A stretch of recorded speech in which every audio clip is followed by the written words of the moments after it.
Dr. Samura Kamara came to this court today, not as the citizen he was, but a leader and flag bearer of the main opposition party, the APC. Justice Adrian Fisher has acknowledged that, and for the caution that, that should not mean the matter will not go in accordance to the law.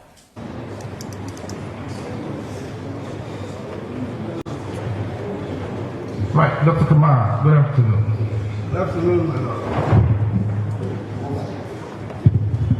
Right, in every criminal trial, the law requires that we follow the law to the letter as it is, which means that at the close of the prosecution's case, the law requires, as in the criminal procedure act, that I should put you to your election.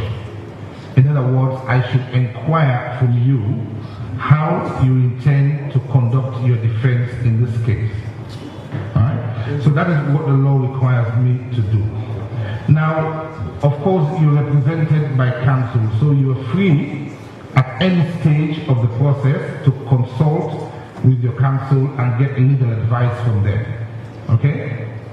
Alright, so now, remember when this case started off, you had statements taken from you at the ACC.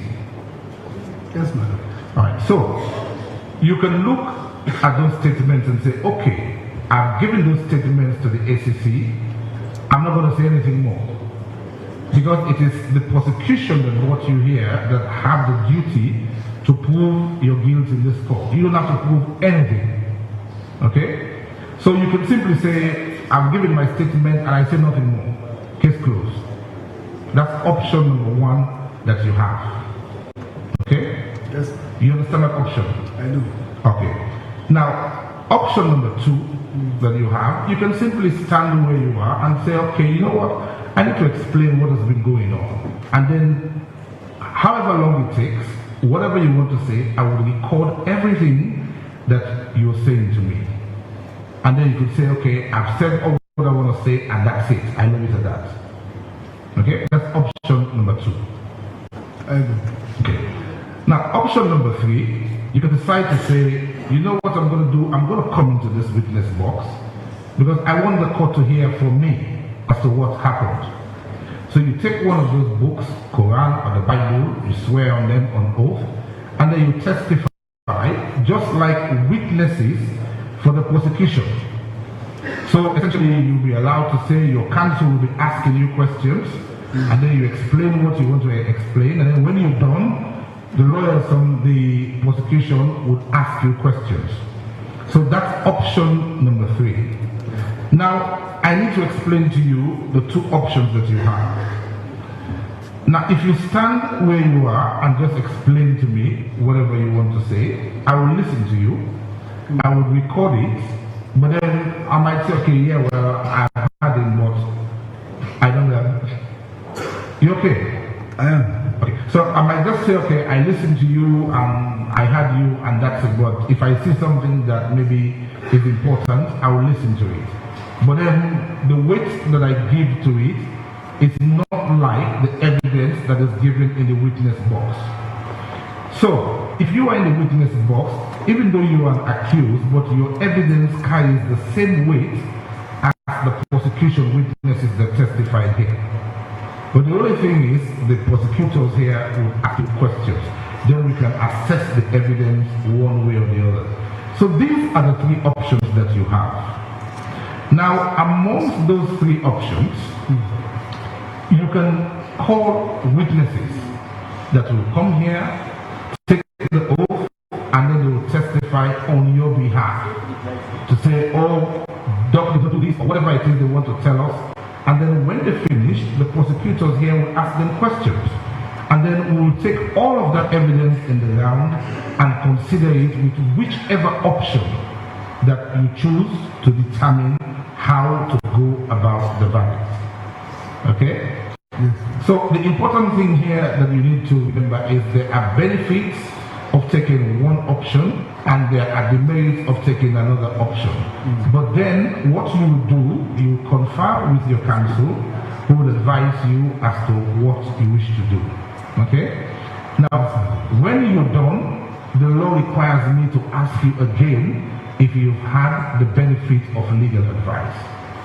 So you understand those options? I do. All right. So you're free to confirm with Mr. Kagbo.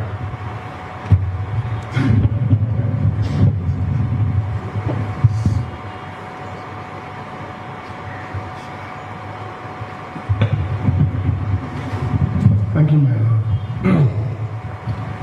So, Dr. Kamara, have you had legal advice? Well, Don't tell me what he told you. I just need to know if you've had legal advice. within the time frame given to me, I have. But you have conferred with your lawyer. Within the time frame given. I wish I had more time. Well, you know, you still, let me say, you have the option down the line. I'm open to say to you if you feel that, well, that option that I chose, I don't like it, I can change it. I'll give you that option as well. Okay. Because we have to go to New York, and when we come back, you might choose to change your mind. But just so I have an indication of how you intend to conduct your defense. All right? Thank you. Okay. So, what do you intend to do? I will testify. I'll call witnesses over time. From the box, yeah. So, you come to the witness box to testify as a witness in the case. To the best of my ability, my lord, I will. Okay.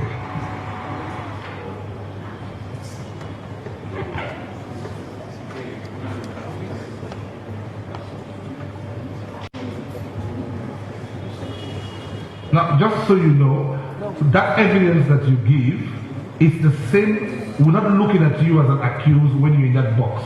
You're a witness like everybody else. You understand that? I know, my lord. Okay. All right. Thank you very much, sir. Thank you. Yeah. Right, Mr. Teddy Kurma. Yes. In the sense that these are issues that we have been dealing with a bit of discretion, i.e. we have made reference to prevailing circumstances. Every one of us knows what those are. But my learned friend, with the greatest of respect, has made a statement which might be interpreted otherwise. What statement? When he made the indication that accused number 4 will be the next president.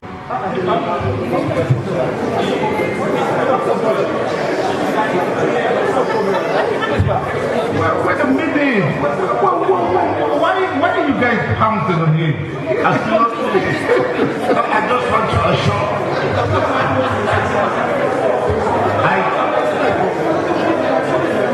I just, you know, can I finish? My lord, can I be allowed to finish my submission? Allow him. Hold on. Hey. Gentlemen. Hey, gentlemen, please. Please. Hey, Mr. Kamara. No, please. No, please. Hey, gentlemen, please. Come on, this is a call. No, hold on, Mr. Kamara. 1 second. Hold on. Look. Let's not descend this place into some gutter or junk gutter.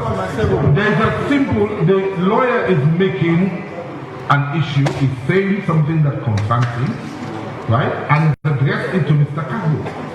And I expect to hear only from Mr. Kagbo.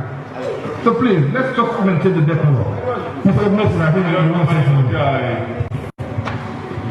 For 1 or 2 reasons, I've kept quiet throughout the day. But I too found it unnecessary for the statement to have come from my learned friend, for whom I have the greatest of respect. My Lord, this is a court of law, and this is a criminal trial, and nobody is above the law. I know that only His Excellency the President, while in office, cannot be brought to justice. My Lord, my learned friend Masibo and I whispered together that making that statement might send the wrong message. And I have seen, unfortunately, a demonstration, not by the public, but by our colleagues, who, when this, my friend, my learned friend, made mention of the fact that that was unnecessary, it was jumped at. My Lord, I never like to join into political issues. I've always kept the distance. But my Lord, the public is there. And some members of the public may see us as not doing our job, but going after their leaders. So I think it behoves all of us to, especially when we're in court, maintain an atmosphere that will not send the wrong message. My Lord, I know that perhaps I am far gone in age, but I would like to leave this world in a peaceful way. These are not normal circumstances. We all know what the circumstances are. My Lord, I would plead that we keep the political issues out of court. Thank you very much. Please, my Lord. First of all, let me start by assuring Mr. Mathew that the gentleman is not going to be president of Zimbabwe, Lord. And in terms of trying to put a fetter on council, that can only be done by your lordship. And when I raised the issue, my Lord, it was as harmless as in the way it was brought up. For our learned colleagues on the other side to take umbrage, I think it's unbecoming of the prosecuting bar in this case. I don't think that issue is in doubt, Lord. We are confirming reality here. But I think, Mr. Kagbo, on a serious note, I think the considerations that Mr. Mason has raised are serious. You see, we have people who are very gullible. We have people who believe what they want to believe regardless of what the truth is. This is the court. So far I've tried to maintain this trial on the law and not on any other consideration. And I'm going to continue to do that. But in the same time, we have to bear in mind, which I said I bear in mind, what is going on outside. But that does not mean that we need to feel the anxieties and the excitedness that is going outside. Because what we certainly do not want to do is to politicize the courts. You are a very senior counsel and you know as well, even from your time as Attorney General, that the courts ought not to be politicized. So it is not going to be, it is not a political trial. Yes, we have regard to considerations outside, but we're simply looking at what is before us by way of evidence. And that is the message that I prefer to see outside. Whatever happens outside, that's an issue for another day. It's not consideration for the courts. So we need to be careful about our utterances, because then, as Mr. Robin Mason quite rightly pointed out, there are people who will misconstrue what you said. I mean, I did not say anything because I knew it was just an excited utterance from you. So that's why I just focused on the case. But there are people outside who would not understand that it's an excited utterance. So please, let's leave the campaign outside of the courtroom. Let's focus on the law and what is before us. I think that will help all of us. Beloved, I take your admonition in good part. And I assure my learned friends that as long as they keep on the straight and narrow, we'll continue in this. No. We are not going to politicize the trial. So we'll leave it out of it. And this is why, let me make it clear today that, in fact, one of the instructions that I gave this morning, and I'm not going to shy away from that, is that I do not want to see people clad in political affairs in this court. Political garments. I said it very clearly. Because I was against it. I want us to all be in here. You as lawyers have an opportunity to represent your client in the best possible interest. But what I do not want to see is political garments in the courtroom. Because then you're going to have other callers coming into the courtroom and then there's chaos. So we need to be mindful of that. As the Lord pleases. And as I say, I take your admonition in good part. And let's focus on the law. We'll ensure that focus on what the Lordship.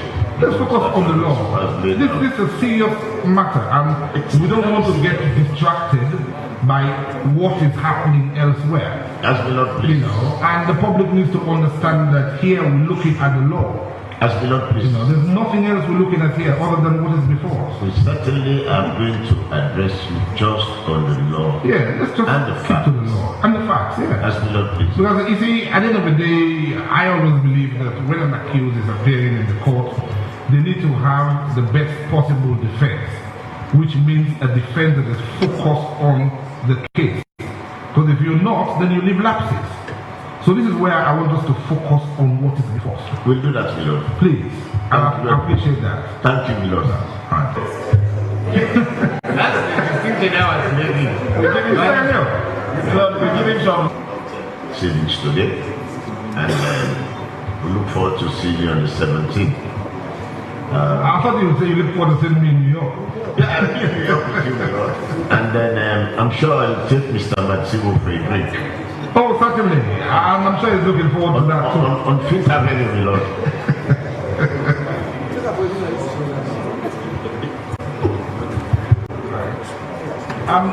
Gentlemen, the notices will come out as to the day of convening in New York. But it'll be between that period of time. But don't worry, you've been given advance notice. So you know that it's around the corner. And you see, your other friend Nico Wilson has been very excited about this trip. Mr. Cowboy. Right, may I just extend thanks to all counsel that filed the new case submissions.